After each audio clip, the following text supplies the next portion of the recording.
আসসালামু আলাইকুম বন্ধুরা, কেমন আছো তোমরা সবাই? আশা করছি ভালো আছো। তো দেখো এখানে আমি তোমাদের সাথে দেখা করতে চলে আসলাম। এখন বাজে 11টা। তো সকালটা তোমাদের সাথে স্কিপ করে চলে গেছি, তোমরা কিছু মনে করবে না। আর এই যে দেখো এখন আমার ঘরের পরিস্থিতি এইটা। ঘরটাকে আমি এখন সুন্দরভাবে গুছিয়ে নিব। ঘরটা এলোমেলো হয়ে আছে। আর কালকে আমি তোমাদের সাথে কোনো ভিডিও শেয়ার করতে পারিনি, কারণ হচ্ছে আমার ছেলে যেহেতু পরীক্ষা, সে তো আমাকে এডিট করে দেয়। তাকে এখন আমি কোনোভাবে এগুলোর মধ্যে জড়াতে চাচ্ছি না। পরীক্ষাটা ভালোভাবে শেষ হয়ে গেলে তারপরে সে আবার আগেকার মতোই এডিট করবে। চলো বন্ধুরা, ঘরটাকে সুন্দরভাবে পরিষ্কার করে নিই, তারপরে তোমাদের সাথে আবার আসছি। পরিষ্কার করার পরে দেখা করছি।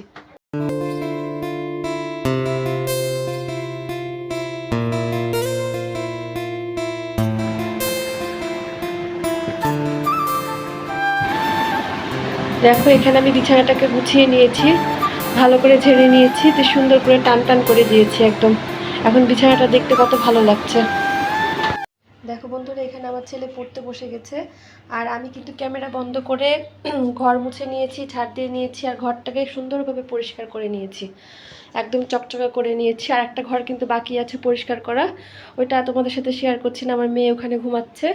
আর আরেকটা একটু ভুল হয়ে গেছে, আগেকার যে ক্লিপগুলো আমি নিয়েছি সেগুলো কিন্তু ফ্যান চলছিল, তাই একটা আওয়াজ হচ্ছে, তোমরা একটু মানিয়ে নিবে।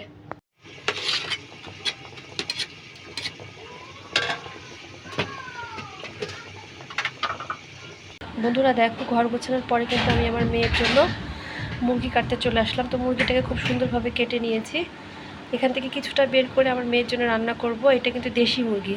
তো চলো মুরগিটাকে সুন্দরভাবে পরিষ্কার করে ধুয়ে নিয়ে আসি। বন্ধুরা, আমি মাংসটাকে ভালো করে ধুয়ে নিয়েছি। তো এই মাংসটাকে এখন আমি রান্না করব। রান্না করাটা তোমাদের সাথে আমি আর শেয়ার করলাম না, শেয়ার করতে গেলে দেরি হয়ে যাবে, তখন আমার মেয়ে যদি উঠে যায়। তো তাড়াতাড়ি করে শুধু তোমাদের সাথে কাজগুলো শেয়ার করছি। তো দেখো বন্ধুরা, আমি কিন্তু মেয়ের তরকারি চাপিয়ে এদিকে চলে আসলাম, দিয়ে ঘরটাকে আবার সুন্দর করে এখানে এই ঘরটা পরিষ্কার করে নিলাম। তো এই যে দেখো সুন্দরভাবে পরিষ্কার হয়ে গেছে,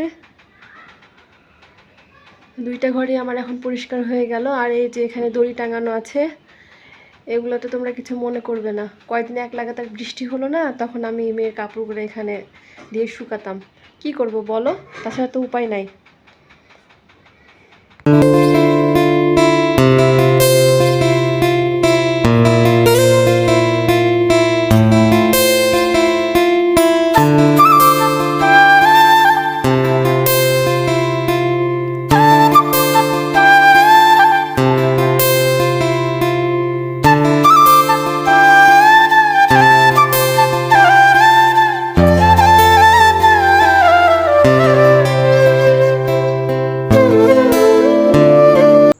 এখন বলতে বাজে রাইট 1টা। তো এখন এখানে আমি আমার মেয়েকে গোসল করাবো, তার জন্য পানি নিয়ে নিয়েছি। তো চলো গোসলটা করিয়ে দিই। দেখো বন্ধুরা, আকাশে আবার রোদ উঠে গেছে। বৃষ্টি কিন্তু বেশি হয়নি, অল্প একটু বৃষ্টি হয়েছে। তো যাই হোক, আমার কাপড়গুলো কিন্তু শুকিয়ে গেছে। তো চলো এখন হচ্ছে ভাত খাওয়া দাওয়া করে নেব। দেখো এখানে ভাত রান্না হয়েছে, এটা আর কি দেখাবো, এটা তো ভাত। আর এখানে হচ্ছে মুরগির মাংস রান্না হয়েছে, এটা হচ্ছে ডিম আলুর তরকারি রান্না হয়েছে, আর এটা হচ্ছে ডাঁটা দিয়ে ডাল রান্না হয়েছে। তো চলো খাওয়া দাওয়া করে নিই, তারপরে পরে আবার তোমাদের সাথে আসছি। তো দেখো বন্ধুরা, আমি খাওয়া দাওয়া শেষ করে নিয়েছি, তারপরে আর চলে এসেছি আমার বরকে খাবার দিতে। আমার বর হচ্ছে বাসায় খেতে যায় না, তাই আমি প্রতিদিন খাবারটা তাকে দিয়ে যাই।